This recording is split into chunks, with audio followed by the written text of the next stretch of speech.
voulais faire cette interview avec vous pour que on puisse échanger sur votre entreprise, votre expérience, d'où vous sortez. Est-ce que voilà, on se pose toujours les questions quand on achète un produit, qui est l'entrepreneur tout simplement derrière? Avec plaisir. Alors donc je m'appelle Émeric Belliot, donc je suis le gérant de la société Pimco. Voilà, je suis artisan, je fabrique des sauces et des condiments qui sont exposés derrière moi, des sauces barbecue, des ketchup, des vinaigrettes, donc des produits locaux qui sont vendus sous la marque Piment Coco ici en Guadeloupe. Super. Alors au niveau de mon parcours académique, rien à voir. Ok. Donc, j'ai été contrôleur aérien dans la Marine nationale. Ah oui, rien à voir. J'ai travaillé un petit peu aussi en entreprise agroalimentaire en Bretagne. D'accord. Et ensuite, j'étais régulateur du réseau SNCF, dans la région parisienne. Ok. Ouais, bon, vraiment rien à voir. Donc plutôt, vous étiez basé en Hexagone. Et qu'est-ce qui vous a ramené Je suis arrivé ici il y a 6 ans avec mon ex-femme. Donc plutôt pour son projet professionnel à elle, puisqu'elle tient un blog et une activité de conseil culinaire créole, donc ça a du sens. Super. Et bon, j'ai pas trouvé de travail en Guadeloupe. D'accord. C'est pas évident de trouver un travail bien rémunéré, intéressant, qui correspondait à mes capacités. Ok. Et donc, quand j'étais en fin de droit, donc on a fait le projet. Plutôt, vous étiez basé en Hexagone. Et qu'est-ce qui vous a ramené Je suis arrivé ici il y a 6 ans avec mon ex-femme. Donc plutôt pour son projet professionnel à elle, puisqu'elle tient un blog et une activité de conseil culinaire créole, donc ça a du sens. Super.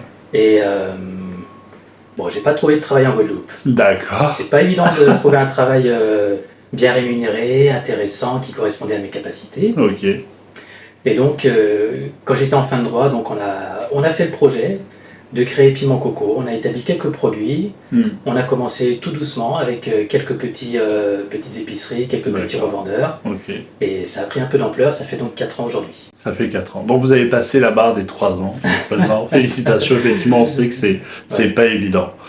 Et donc pourquoi donc l'entrepreneuriat, c'est pas le premier choix finalement? Du tout. Avant, je me considérais comme un bon salarié et l'entrepreneuriat me faisait peur au contraire. Au contraire. Et comment vous avez fait pour passer de la peur au concret finalement à réaliser ce projet-là? Est-ce que c'est... C'est parce que j'avais pas le choix. Comme je trouvais pas d'emploi qui me plaise, j'ai dû créer mon activité. Et finalement, c'est venu un petit peu comme un jeu, c'est-à-dire qu'en fait, au lieu de se concentrer sur un travail ou l'autre qu'on n'arrive pas à trouver finalement, je me suis dit, je fais des choses, on s'amuse un peu, on essaye de commencer à vendre et on voit que ça match. D'accord. Et du coup, les clients sont au rendez-vous, on se prend au jeu et puis après, j'ai tout appris par moi-même. D'accord. Je ne connaissais rien du tout, ni en entrepreneuriat, ni en finance, ni en quoi que ce soit. Bah oui, parce que pour faire des vinaigrettes, pour faire du condiment, pour faire tout ce qui est de la transformation alimentaire, j'imagine qu'il y a beaucoup de normes également, il y a beaucoup de choses à apprendre. Donc, exactement, c'est un milieu qui est aussi très complexe. Donc ça veut dire qu'il faut à la fois maîtriser l'entrepreneuriat, gérer une société, mais maîtriser aussi tout le côté sanitaire, et puis faire des produits qui plaisent aussi, quoi. Donc, et là-dessus, donc c'est mon ex-femme Leslie, donc qui avait aussi son expérience, qui a pu nous permettre de créer des bons produits, de lancer une marque intelligente qui plaise. D'accord, super. Comment vous l'avez financé? Comment ont été les débuts? Ça serait trop beau, c'est pas ça du tout. On a commencé avec 0 €, quoi, tout simplement.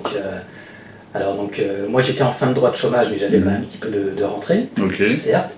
Et donc Leslie avait son activité, donc elle avait des revenus également. D'accord, ok. Donc c'est sur vos fonds propres que vous avez acheté les premières machines, etc. Même pas au tout début. On a commencé à acheter simplement des bocaux, un peu de matières premières, on s'est lancé, on a fait une tournée de 50 ketchup. D'accord. On a commandé des étiquettes sur internet. Donc vous avez commencé dans votre cuisine finalement? Dans la cuisine familiale, c'est ça. D'accord. Et donc on a commandé des étiquettes sur internet, par la poste. On a étiqueté, on a commencé à distribuer doucement. Ok. Et donc, dès le début, vous avez eu ce design, vous avez eu... oui, donc il y a quand même, pas un savoir-faire, mais une idée de l'esthétisme. Parce que c'est vrai que les produits, c'est peut-être ce qu'on reproche souvent aux produits issus de Guadeloupe, c'est d'être un peu trop dans la caricature du madras, enroulé, du machin, de ceci, et vous avez pris complètement le tout à fait, on avait l'idée de quelque chose d'un peu, on peut dire, premium. Donc un produit propre, simple, qui plaise, qui soit lisible. Et en fait, aujourd'hui, je pense qu'il y a beaucoup de choses qui sont accessibles qui n'étaient pas il y a 10 ou 20 ans, par exemple. D'accord. Comme je vous disais, donc acheter des étiquettes sur Internet, des étiquettes transparentes, c'est des choses qui peuvent se faire, ça coûte rien en fait. Avoir des jolis pots, ça coûte pas plus cher qu'avoir des pots classiques en fait. D'accord, ok, intéressant. Donc, il faut s'inspirer, de ce qui existe déjà, il faut aller dans les rayons, il faut regarder, tiens, il y a beaucoup de pots comme ça qui sont actuellement, c'est la tendance. D'accord. Après, ce sont les couleurs. Oui, c'est des... Donc tout le design des pots et autres, c'est vous qui les avez fait ou vous êtes passé par une autre société? Non, on a tout fait nous-mêmes. Vous avez tout fait vous-même. On a tout fait nous-mêmes. C'était plus simple, plus rapide et ça ne coûtait rien du tout. D'accord. Ah oui. Donc, comme vous dites, ça coûte rien du tout un bocal. C'est quoi l'unité de prix? C'est une boîte pour 10 bocaux, ça fait combien à peu près? Alors au tout début, on les achetait peut-être 30 ou 40 centimes chacun. D'accord. Okay. Voilà, maintenant comme je peux prendre en gros, je prends des palettes entières que je fais venir par conteneur et ils m'en viennent à 15 centimes. D'accord. Donc ça, c'est une marche à passer qu'on ne peut pas avoir dès le départ. Dès le départ, on est obligé de payer cher ses produits, cher sa matière première, ses contenants, ses étiquettes. Et après, il faut vraiment faire du volume. À chaque fois qu'on arrive à faire une unité de volume en plus, vraiment on fait baisser les coûts globaux. D'accord. Qu'est-ce que vous pouvez dire aux personnes qui vous écoutent, qui ont du mal à trouver justement des bons fournisseurs? En fait, comment vous avez réussi à sourcer, tout en étant en Guadeloupe, à sourcer des bons fournisseurs, à pas vous faire avoir parfois? C'est ça, c'est compliqué. Donc, la première étape, la première année, on achetait chez des revendeurs locaux ici en Guadeloupe, qui vendent plus cher, qui prennent leur marge, mais c'est aussi le service qui rentre, c'est-à-dire qu'en fait, on n'a pas le choix et on peut prendre en petite quantité. Donc, ça nous a convenu pendant un moment. Puis au bout d'un an, j'ai commencé à regarder sur Internet les différents fournisseurs. J'en ai appelé quelques-uns pour voir leur disponibilité, leurs conditions, et puis j'ai fait venir peut-être 1 ou 2 palettes en groupage. Au début, une palette, ça m'a fait 6 mois. Elle était garée, elle était sous le garage, sous la maison, et puis je me servais doucement. Mais ça permettait déjà de passer un pas, de payer mes contenants moins cher, c'est-à-dire que je margeais un petit peu plus. Oui. Forcément. Donc réduire les coûts pour réduire les coûts en gardant le même prix nous permet effectivement d'avoir une meilleure marge. C'est ça. Et ensuite, une fois que c'était bien installé, j'ai pu baisser mes prix, sachant la marge que je ferais ensuite derrière. D'accord. Ok. Oui, donc parce qu'il y a certains des personnes qui me suivent ont posté comme commentaire sur une autre vidéo que les produits locaux coûtent parfois plus cher effectivement que les produits importés. Qu'est-ce que vous pouvez répondre à ça? C'est dommage. Mais c'est très dommage, mais c'est parce qu'il faut faire un certain volume. Il n'y a pas le choix en vérité. Sur un petit pot que je vends ici, par exemple, moi je le vends une certaine somme, les 3 quarts, et ben ça va être les coûts de fonctionnement, le loyer que je paye, l'emprunt que j'ai fait pour le matériel, ça sera aussi ma rémunération, mon véhicule, l'essence, les assurances, c'est énorme. Et la matière première va peut-être coûter 10%. Et à la fin, la marge, il reste une petite marge quand même, toute petite, là, puis, qui permet à l'entreprise de se développer. Mais c'est vrai que c'est compliqué d'avoir des produits au prix juste. On est vite rattrapé par la concurrence, qui eux font des millions de produits chaque jour. C'est ça, et qui... On ne peut pas s'aligner, parce que juste mes frais de fonctionnement, ils sont tellement énormes que c'est ça qui coûte cher. Alors moi, ma stratégie... Au départ, on a commencé sur un produit premium qui était assez cher, qui couvrait mes frais de fonctionnement, et au début, franchement, je margeais à 100%. Je donne des chiffres clairs. Au début, voilà, un produit me coûtait 2,50, je vendais 5 €. Ok, d'accord. Très basique. Et tout l'argent que j'ai gagné pendant ce temps-là, j'ai tout réinvesti. Au début, je ne prenais pas de rémunération, bien entendu, comme tous les entrepreneurs. Pendant combien de temps? Pendant 2 ans. 2 ans. Pendant 2 ans, donc aucune rémunération. Tout ce que je gagnais, ça rentrait directement dans la trésorerie pour faire du stock. Du stock de pots, du stock de produits finis, commencer à acheter le matériel, etc. À partir de la 4e année, j'ai fait le choix de baisser mes tarifs. J'ai baissé mes tarifs, mes prix de vente, d'environ de 20 à 25%. Parce que j'avais déjà toute la mécanique, tout le stock qui était déjà entreposé chez moi. J'avais peut-être 50 ou 60 000 € de stock. Donc, j'ai pu me permettre de baisser mes tarifs pour capter de la clientèle. C'est ce que je suis en train de faire ici en 2024. Et ça fonctionne plutôt pas mal. C'est-à-dire qu'en fait, j'ai arrêté certaines gammes et je baisse mes prix. Pour autant, je fais autant de chiffre d'affaires cette année. Je fais plus de ventes. Je fais peut-être 20% de ventes en plus. Mais par contre, c'est gymnastique aussi. C'est-à-dire que ça m'oblige à prendre plus de commandes, plus de livraisons, plus de production. Et pour l'instant, je suis tout seul, donc je fais tout moi-même. Et au bout d'un moment, il faudra que je prenne un salarié. Et le salarié, il faudra le payer aussi. C'est ça. Donc ça va faire mécaniquement augmenter mes charges. Il faudra encore plus de clients c'est ça. si j'ai pas envie d'augmenter mes prix. On est d'accord. Et là-dessus, justement, quel est le rôle des financeurs? Parce que vous avez parlé, forcément, vous faites de la transformation de produits, on pense forcément que vous avez des machines, donc ça veut dire des investissements. Est-ce que c'est des machines que vous avez encore une fois payées sur fonds propres? Est-ce que c'est des machines qui ont été payées à crédit? Quelles sont la place des subventions, des aides de l'État et autres dans votre mode de financement? Oui, tout à fait. Donc moi, pour mon activité, j'ai à peu près 100 000 euros de matériel. D'accord. Donc 100 000 euros, on n'avait pas d'argent. On avait peut-être 10 ou 15 000 euros de trésorerie, mais la trésorerie, finalement, elle servait surtout à acheter des matières premières, des pots, enfin c'est... À pas investir, quoi. C'est pas pour l'investissement, c'est la trésorerie courante, quoi. C'est ça. Et donc, on a dû faire un prêt bancaire. Par contre, c'était très très long. Ok. Je vous le cache pas. Combien de temps à peu près? Et ben déjà pendant du 6 mois. dossier à l'obtention? Et ben quasiment 1 an. 1 an, d'accord. C'est extrêmement long. 1 an pour obtenir un prêt. Ça se passe pas comme ça dans l'Hexagone. Je sais que un prêt de combien? Un prêt de 72 000 euros. 1 an pour obtenir un prêt de 72 000.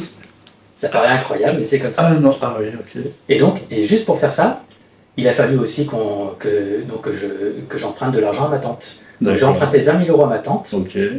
Que j'ai remboursé ensuite en cas Merci, d'échéance Tati. sur 2 ans. Merci Tati, c'est vrai. Non, mais c'était essentiel parce que Ouais.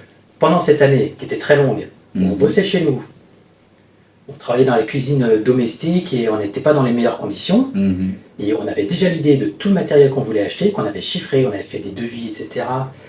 Et qu'on n'était pas capable de commander parce qu'on n'avait pas d'argent. Il y a un moment, il a fallu se lancer en fait. Donc il a fallu qu'on fasse un chèque, quoi, tout simplement. On a dû faire un chèque pour telle machine, un acompte, quoi, simplement. Donc les 20 000 euros, ça a servi d'acompte. Et l'obtention du prêt, par la suite, nous a fait du bien et a permis de solder les factures. D'accord. Mais ça a mis du temps, ouais. Je peux me permettre de rajouter aussi qu'on a contacté plusieurs banques. Ouais. Donc il n'y en a qu'une seule qui nous a suivis. Les autres, c'était beaucoup plus long. Même pour ouvrir un compte bancaire, il y en a qui demandaient 6 mois. Impossible, en fait. 6 mois pour ouvrir un compte bancaire. Ils sont pas réactifs et ils n'ont pas confiance aux entrepreneurs. Et ça, c'est un gros tort, vraiment. Il y a des gens qui sont capables de faire plein de choses, qui ont des idées, qui ont l'envie, qui ont l'énergie. Et nous, on a été baladés pendant des semaines et des semaines. Ouais.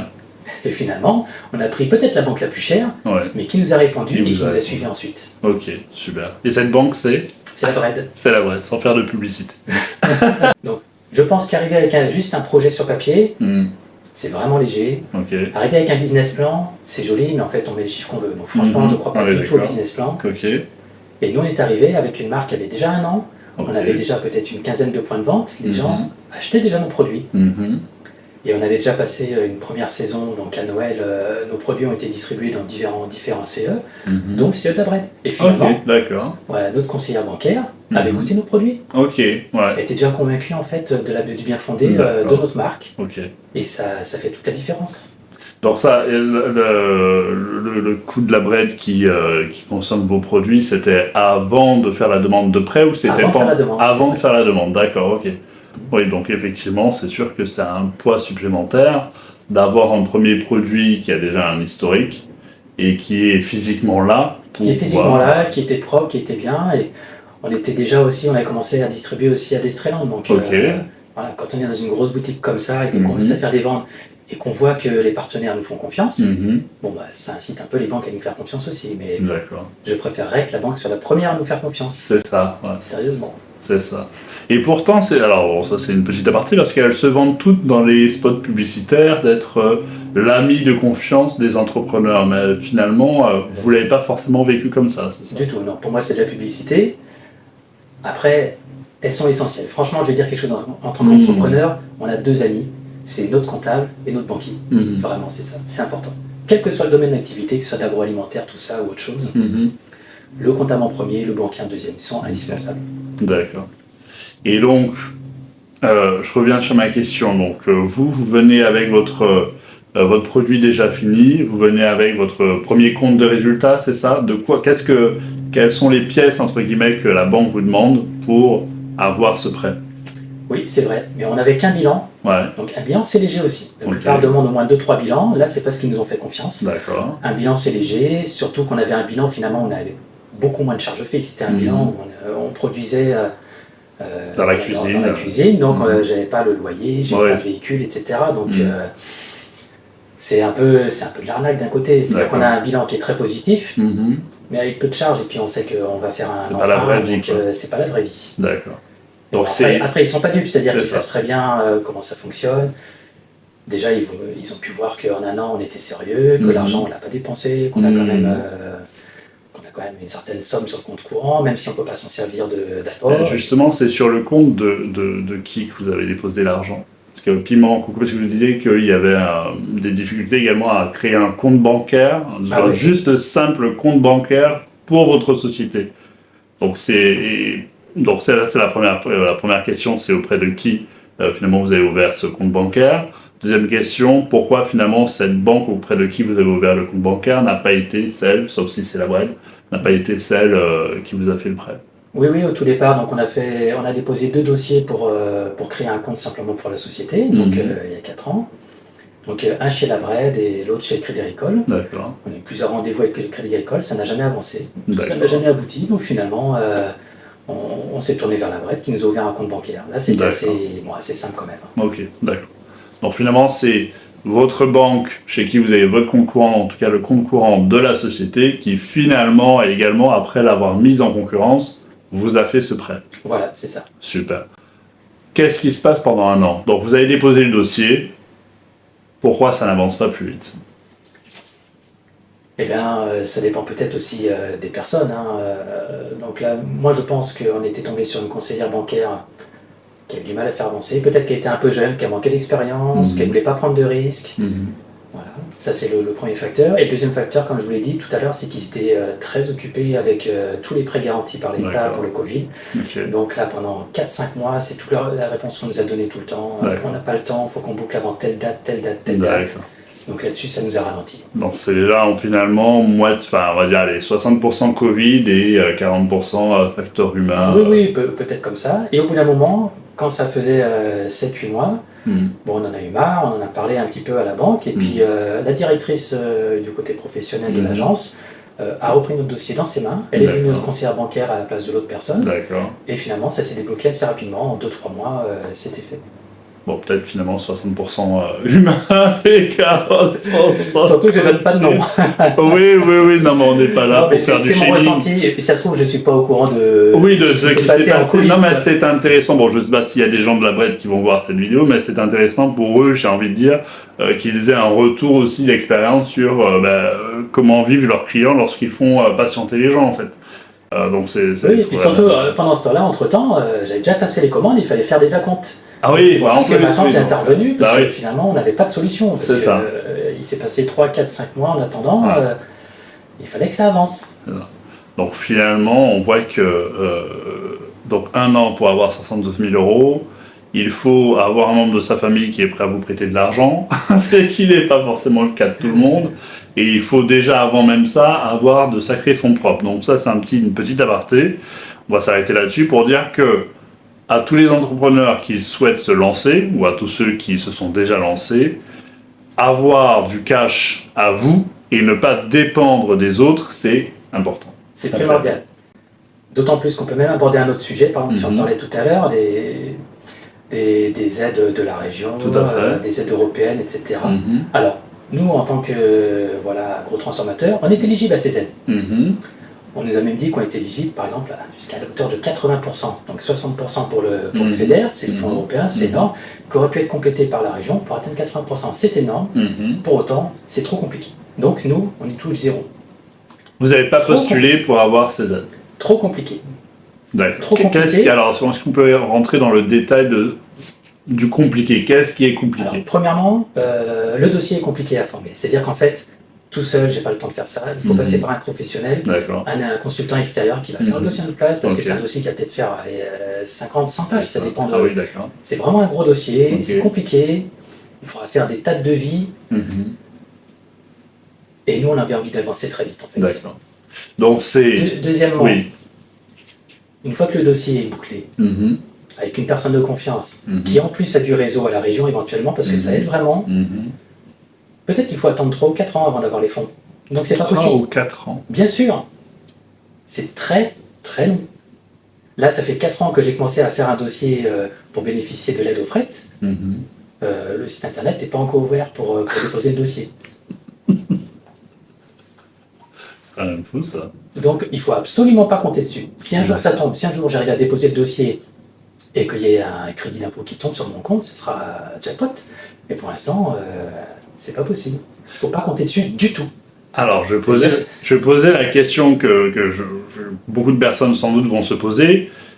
Est-ce que c'est plus compliqué, alors peut-être que vous ne l'avez pas expérimenté, mais peut-être que vous avez échangé avec d'autres entrepreneurs ailleurs, de faire un dossier en Guadeloupe ou en Hexagone, ou c'est pareil partout en fait, parce que... Je pense que c'est pareil partout. Ouais. Je pense que ceux pour qui c'est intéressant, parce que j'en ai discuté un petit peu avec des entrepreneurs, mais finalement ce sont les grosses boîtes, GMA, que ce soit les distilleries, pareil, ils ont des fonds, ils ont de l'argent. Ils ont des salariés surtout, pour faire les dossiers. Ouais, c'est pas tant ça, mais en fait la vérité c'est qu'ils peuvent se permettre d'attendre 3 ans que l'argent tombe. Ils vont faire une demande de prêt, une demande de subvention pour 2 millions, 3 millions, en attendant l'argent leur manque pas, donc ils peuvent continuer à exercer. D'accord. Parce que moi, si je fais une demande de prêt pour 50 000 euros, et que je compte sur ces 50 000 euros, je n'avancerai jamais en fait. Pour produire, il faudrait que je puisse compter seulement sur moi-même, même si l'argent peut tomber un jour ou l'autre. Donc ça, c'est un peu l'effet pervers des fonds. Ouais. Ouais, la seule chose qu'on a fait, et qui marche très très bien, ce sont des crédits d'impôt avec la défiscalisation. D'accord. C'est ce qu'on a fait sur tout le matériel, c'est-à-dire que sur les 100 000 euros, bon, il y a 30%, je ne sais plus, un truc comme ça, 30 ou 35%, qui ont été remboursés l'an d'après en crédit d'impôt. D'accord, ok. Là, c'est pareil. Bah, ça, c'est en direct avec le service des impôts de l'État. Exactement, c'est ça, voilà. Donc, ma comptable a vu directement avec le service, le SIE, le service des impôts. Et donc, 1 an plus tard quand même, c'est pas immédiat, donc il faut avancer l'argent, mais 1 an plus tard, les 30 ou 35% ont été crédités sur notre compte et ça fait plaisir. Donc, quand on achète du matériel, on l'achète hors taxe, mettons en hexagone. Il faut payer le transport. Bien sûr. Ensuite, il y a l'installation, on est tout seul. J'ai dû faire venir un technicien pour qu'il nous fasse une formation sur un matériel spécifique. Donc, payer son billet d'avion, son hébergement, sa formation. Des choses qui sont absolument anodines là-bas. La personne peut passer une semaine rapidement. Chez nous, ça nous coûtait quand même 5 000 euros la formation. Avec les coûts annexes. Donc, on a des frais supplémentaires. On a aussi l'octroi de mer. Donc, on peut être exonéré d'une partie d'octroi de mer suivant ce qu'on fait venir, suivant la marchandise ou le matériel, mais on a un surcoût, il y a peut-être 10% d'octroi de mer en plus, donc on paye plus cher pour avoir la même chose que dans l'hexagone, et donc si on a un crédit d'impôt ensuite derrière, ça relativise un petit peu. Ça va aborder un sujet important qui est l'octroi de mer, on va faire une petite partie là-dessus justement, parce que c'est le sujet sur les Antilles, l'octroi de mer, en plus tel que vous l'avez décrite là à l'instant, donc on paye plus cher du matériel. Alors, parce que l'octroi de mer, c'est également une taxe qui est sur, imaginons, j'achète des lunettes Gucci aux États-Unis, je paye l'octroi de mer. Bon, pourquoi pas. Mais quand j'achète une machine qui me permet de créer mon entreprise en Guadeloupe et que je paye de l'octroi de mer dessus, c'est vrai que ça me désavantage. Enfin, c'est un gros désavantage par rapport à mes concurrents. C'est-à-dire que, par exemple, même pour la marchandise, un entrepreneur dans l'hexagone achète de la marchandise, il paye 20% de TVA qu'il récupère. C'est transparent, forcément, quand on est en entreprise, on travaille hors taxe. Moi, je fais venir la même marchandise, donc je l'achète hors taxe. La douane ici me fait payer la TVA à 8,5%, et le complément, en fait, c'est l'octroi de mer. C'est-à-dire qu'en fait, je récupère que 8,5%. Et par contre, les 10 ou 12% supplémentaires, je ne peux pas les récupérer. Donc, je commence déjà avec un handicap. Après, comment faire pour concurrencer les marques nationales ? C'est déjà plus compliqué. Mais justement, alors, donc, si j'achète un ketchup, je suis un distributeur, j'achète donc un ketchup Heinz, donc enfin bref, qu'importe la marque, j'achète du ketchup qui vient d'ailleurs, et j'achète votre sauce à vous. Sur le ketchup que j'ai acheté, que j'ai importé, je paye de l'octroi de mer, on est d'accord ? Et malgré que le fait que je paye de l'octroi de mer, ce ketchup-là est toujours moins cher finalement que votre produit à vous, qui est produit localement, mais qui contient d'une certaine manière de l'octroi de mer parce que le coût de l'octroi de mer sur vos machines qui vous ont permis de produire est forcément répercuté dans le prix final. Et c'est même plus subtil que ça, c'est-à-dire qu'à un moment, quand je passe 300 000 euros de chiffre d'affaires, je serai moi-même soumis à l'octroi de mer. C'est-à-dire que moi-même, je devrais, exactement, Moi-même, je devrais payer de l'octroi de mer sur ma propre production. Local. Local. Vous êtes une entreprise. Je suis une entreprise locale. Locale. À plus de 300 000 euros de chiffre d'affaires. Alors moi, je suis à 250 cette année. Ok. Par contre, l'an prochain, si j'atteins les 300 000 euros de chiffre d'affaires, je vais devoir payer à la région ou je sais pas quoi, au service des douanes, de l'octroi de mer. Sur un produit local, vendu localement, qui n'a pas été exporté sur... Exactement. Donc soit j'augmente mes prix en magasin pour que mes clients supportent le coût de l'octroi de mer, soit c'est moi qui le paye. Sans oublier que même sur la fourniture d'électricité, EDF facture de l'octroi de mer. Non mais c'est complètement dingue. Mais l'octroi de mer est une taxe qui est censée protéger les entreprises locales et finalement c'est une taxe qui non seulement ne les protège pas de la concurrence extérieure, mais ça handicape la production intérieure. Et ça handicape la production intérieure. Ouais. C'est tellement complexe. C'est vraiment super complexe. Moi, en tant qu'entrepreneur, donc j'ai un code APE. Moi, c'est le code 1084Z. Il me permet, donc, au niveau des douanes, d'être exonéré. Il y a une liste pour dire, voilà, tel code APE est exonéré d'octroi de mer sur telle marchandise. Alors, je pense que sur mes pots en verre, je ne paye pas d'octroi de mer. Sur mes capsules aussi. Par contre, sur mes cartons, alors ça dépend. Est-ce que le carton est ondulé ou est-ce que c'est du carton plat? Parce que le carton ondulé, tu seras peut-être exonéré d'octroi de mer. Par contre, carton plat, bim. Alors, toujours sur la production intérieure ou sur le fait que vous importez les sur les marchandises que j'importe. D'accord, ok. Alors, j'importe des étiquettes, oui. Parce que mon imprimeur est en hexagone. D'accord. Vous n'en avez pas trouvé un en Guadeloupe? Il y en a, mais ils sont 10 fois plus chers. D'accord, ok. Donc c'est moins cher. C'est moins cher de faire produire, le transport, l'octroi de mer et tout ça, c'est quand même déjà 10 fois moins cher que la production locale. Ah d'accord, ok, d'accord. Donc, alors on me pose la question, est-ce que vos étiquettes sont en papier ou est-ce moi c'est du polypro transparent? Bon, non, désolé, ça c'est pas exonéré, je crois. Ouais. Compliqué. On va passer sur la partie distribution commerciale. Partie distribution commerciale, on entend beaucoup de choses. Les gros ne jouent pas le jeu, ils favorisent les produits de l'importation, les produits locaux n'ont pas leur place dans les grandes distributions, faut faire les marchés, sinon on peut rien faire d'autre. Enfin voilà,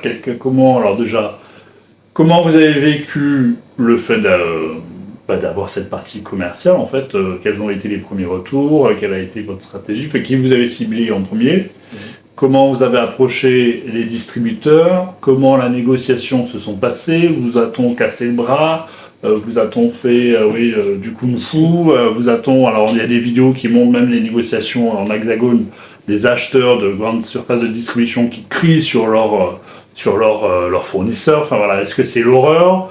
Est-ce que ça se passe bien? Est-ce que vous êtes reparti avec un œil au bras noir? Comment? Pas du tout. Franchement, ça c'était une très bonne surprise. Ouais. C'est-à-dire que, de mon point de vue, les acteurs ici de la grande distribution jouent vraiment le jeu en fait de la carte locale. Okay. Et ça c'est appréciable. C'est-à-dire que je donne mes tarifs, mais ils ne me demandent pas de baisser. Donc il n'y a pas de négociation. Vous arrivez, vous dites mon pot de... Alors on appelle ça des négociations, ce sont des négociations annuelles, mais en vérité je donne mes tarifs et l'acheteur en face de moi, on discute un petit peu de la situation, si ça a augmenté, si ça a baissé, j'explique les raisons de mes choix et finalement il accepte les tarifs que je donne, il accepte ma stratégie. Si moi je baissais mes prix pour faire plus de volume, toucher plus de clientèle, il accepte et tant mieux pour lui. Parce qu'il répercute la baisse? Ça, c'est une question que j'avais oubliée. Tout à fait, même si il faut quand même veiller à ce que chaque magasin le fasse aussi des fois. Et il faut surveiller ça, mais en effet, quand on baisse les prix, ils ont baissé aussi les prix en magasin. En proportion? En proportion, exactement. Ok, d'accord. Voilà. Ils jouent le jeu aussi quand on fait des promotions. C'est-à-dire que leur envie aussi, c'est d'animer, c'est d'avoir un magasin qui soit très animé, avec des promotions, avec des dégustations, que ça donne envie en fait aux clients de venir dans l'enseigne. Donc, plusieurs fois par an, je fais des opérations de promotion, et c'est hyper important. C'est là-dessus qu'on fait vraiment beaucoup de chiffres et surtout qu'on peut capter une nouvelle clientèle. Donc c'est un truc à ne pas rater vraiment. D'accord. Okay. Et là ils jouent complètement le jeu, c'est-à-dire que je vends mon produit, mettons je vends 3,60, ils mettent 2,1% de TVA, ils vendent à 3,62 quoi. Donc là ils jouent le prix complet, la transparence complète. D'accord. Donc il n'y a pas de frein du tout à avoir pour l'instant on va dire une petite marge. Et donc moi, imaginons que j'ai... Est-ce qu'il y a des freins en termes de quantité? Parce que c'est plus ça que les gens finalement me disent, c'est que non, oui, par contre, mais... ils veulent des produits qui se vendent. Ouais. C'est-à-dire qu'en fait, si au bout d'un an, il y a un produit, on en a vendu, je dis plus d'une bêtise, mais peut-être 20 ou 50, c'est pas la peine de prendre de la place en rayon. En fait, parce que d'autres produits, ce qu'ils veulent, c'est de la rotation dans les étagères, en fait. Donc il faut des produits qui se vendent, et après, il faut être là présent aussi. Okay. Donc il faut que moi, physiquement, je passe dans les magasins, je prenne les commandes, je mette en rayon régulièrement, qu'il n'y ait pas de rupture. C'est vous qui mettez en rayon? Ah, c'était une grosse surprise. C'est-à-dire, je suis pas sûr que ça se passe comme ça dans l'Hexagone, du tout. Ici, je suis même pas sûr que ça soit... Je passe mes commandes moi-même. Donc le chef de rayon valide ma commande ou pas. D'accord. Je livre, je mets en rayon, je passe régulièrement faire le facing. Quand c'est les promos, c'est moi qui suis là à 5 heures pour installer toute mon étagère. Il faut vraiment être présent. Okay, tandis que j'imagine que dans l'Hexagone, en fait, ça s'arrête au moment de la livraison. Ensuite, c'est pris en charge par le magasin. Là, c'est pas le cas. Ou peut-être qu'il faut payer plus cher et je sais pas. Donc bien reçu dans les grandes enseignes. Vous êtes également présent. Bien reçu. Je peux dire les noms, quoi. Oui, bien. Très bien reçu dans le groupe GBH, de chez Ayotte. D'accord. Le groupe GBH, parce que le groupe GBH de chez Ayotte, tout le monde ne connaît pas les marques. C'est quoi? Le groupe GBH, c'est Carrefour d'Estréland, Grand Camp et le Contact de Saint-François. Ok, d'accord. C'est 3 magasins. Ça roule comme sur des roulettes, on est très bien reçus, ça se passe très bien, ils sont très réactifs, je fais des ventes et je suis payé. D'accord, oui. Ah, ça c'est important ça. Dites-nous un petit peu, c'est quoi les délais? Dans les autres groupes, il y a le groupe Safo, donc le groupe des pointes. Donc ils ont mis les Nice, tous les markets, les Express, les 8 à 8, etc. Donc il y a beaucoup d'enseignes, ce sont plutôt des plus petits magasins. Ok. Par contre là j'ai du mal à faire ma place, c'est très compliqué. Ok. Après, j'ai aussi des produits qui n'ont pas forcément leur place dans les tout petits express. Oui, c'est ça. Mais bon, là, c'est moins réactif. Ils ne payent pas forcément en temps et en heure. Ah ouais?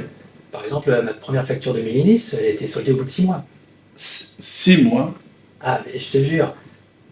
Et maintenant que c'est installé, tout est régulier, tout est bon, tout est maintenant. Ok. Mais il y a des magasins qui appartiennent au groupe et il y a des magasins aussi qui sont franchisés indépendants. Ah, d'accord. Et ceux-là, par contre, je suis obligé de les relancer régulièrement. Des fois, 3, 4, 5 mois, j'ai pas encore le paiement. Ouais. Ça, c'est extrêmement compliqué pour un entrepreneur. Ouais, bah forcément. Il y a le groupe de Leclerc aussi. Il y a le groupe de Leclerc, ça fonctionne, mais par contre, au niveau du paiement, c'est pareil, ils sont pas réactifs. Vous parlez du groupe de Leclerc, c'est quoi? C'est le Leclerc qui est à Bas-du-Fort? Leclerc, Bas-du-Fort, Pliane, Suite Sainte-Rose. Ok, d'accord. C'est pareil, je fais des ventes en fait. Mon but à moi, c'est que mes clients finaux, les clients consommateurs, trouvent mes produits. Mais entre-temps, il faut que ça tienne la route, quoi. Ouais, bien sûr. Et c'est vrai que certaines enseignes, au niveau du paiement notamment, ne jouent pas le jeu. Et ça, par contre, quand on joue pas le jeu avec Nestlé, en fait...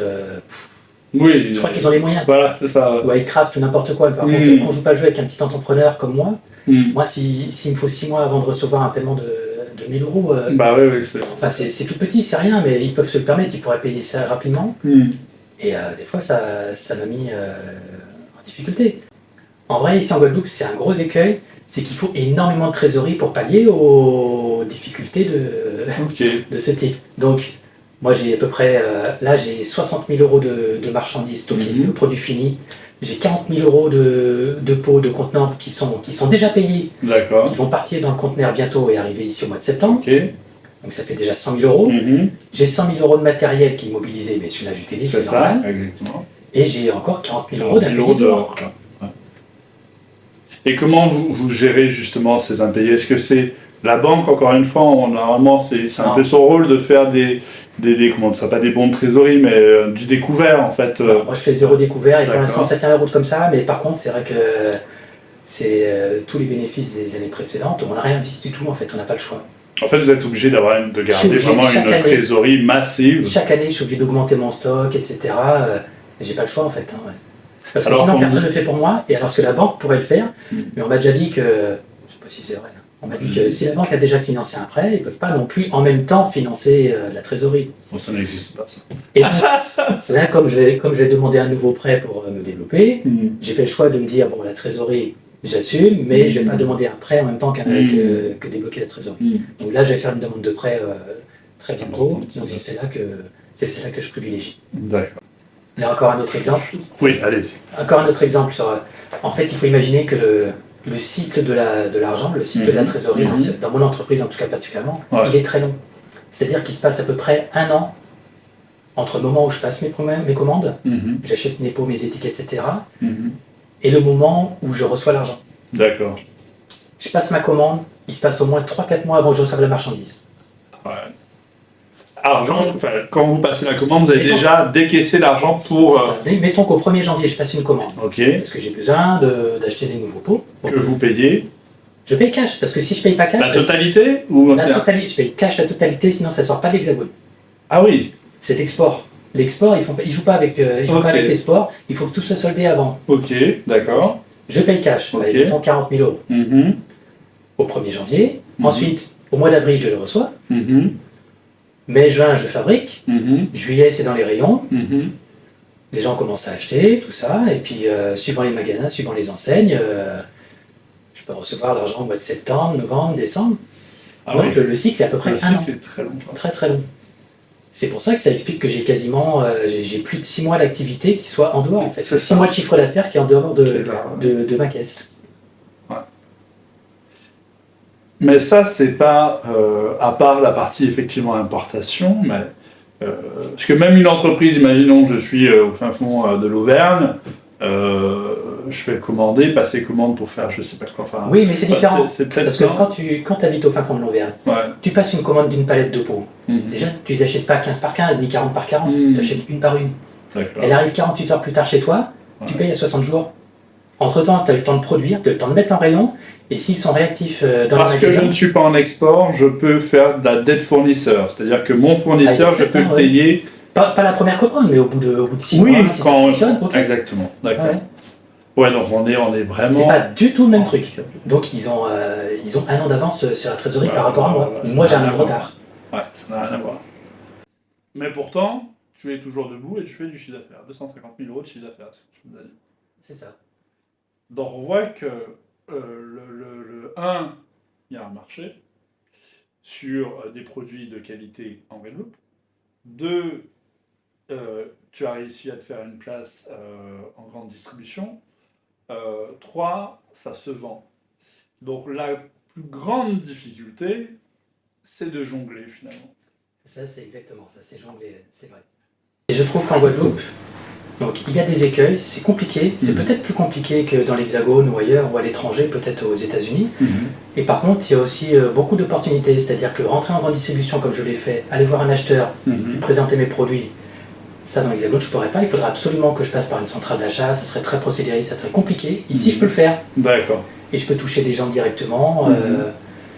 Donc finalement, la pénétration d'un marché est peut-être plus facile en Guadeloupe, parce qu'on est sur un plus petit marché, c'est donc plus accessible. Oui, et il y a peut-être aussi moins de concurrence, il y a plus d'opportunités de créer des nouveaux produits, parce que finalement les gens aussi veulent des produits locaux, c'est ça. Il y a une vraie demande là-dessus, et moi je peux pas tout faire. Bien sûr. Moi je fais des ketchup, mais il y a la place pour faire plein de choses. Hein. C'est ça. Donc les gens qui veulent vraiment s'investir là-dedans, ils peuvent le faire, il y a de la place. Quelqu'un qui voudrait faire, je sais pas, des pâtes locales, des soupes, plein de choses, tout est à faire. Est-ce qu'il y a, donc il y a quand même, du point de vue des distributeurs, des enseignes de distribution en Guadeloupe, donc cette appétence à mettre encore plus en valeur et en lumière les marques locales, les produits locaux. Et bien justement, pour eux, c'est un moyen de se mettre en valeur. C'est un petit peu la guerre sur le sujet, entre les produits locaux, etc. Donc chacun a son petit label, produit d'ici, marque locale, je ne sais quoi. Donc ils se battent un peu là-dessus pour être les premiers sur les marques locales, et on peut en bénéficier. Donc il y a une vraie opportunité. Par contre, il faut des produits qui soient sûrs, qui soient sains, plutôt de la longue conservation, c'est plus simple. Qui soient bien étiquetés, qui soient conformes. Ça peut pas être des produits artisanaux qu'on vend sur le marché. Il faut que ça soit vraiment quelque chose. Il faut que ça soit un produit de standing international, j'ai envie de dire. Quand vous achetez même, encore une fois, je reprends le ketchup le plus banal, le plus connu, il a son étiquette, il a même une forme de bouteille qui est spécifique. Voilà. Et ben, il faut faire pareil, exactement pareil. Il faut que ce soit un produit qui puisse être vendu n'importe où. Et dans ce cas-là, oui, on peut rentrer, il n'y a pas de souci. Ok, super. Et bien écoutez, on vous remercie de ce partage en tout cas. Et puis un un conseil justement à tous les jeunes ou moins jeunes entrepreneurs qui souhaiteraient justement se lancer. En fait, il ne faut pas rester pendant 1 an à imaginer un projet dans sa tête, en imaginant comment on va le faire, etc. En fait, il faut vraiment essayer. Il faut commencer à faire une petite production, commencer à voir des gens, des acheteurs, des clients. Il faut y aller, puis en fait, on va éliminer toutes les fausses pistes au fur et à mesure. Tandis que quand c'est que virtuel, on n'avance à rien, on tourne en rond. Il faut vraiment avoir du concret en fait. C'est ça. D'accord, donc c'est passer finalement à l'acte. Il faut passer à l'acte, il faut essayer, et on peut se planter. On peut perdre un petit peu d'argent, mais bon, ça fait partie du jeu. Moi j'en ai perdu plein d'argent. Et énormément. Mais on avance quand même en fait. C'est ça.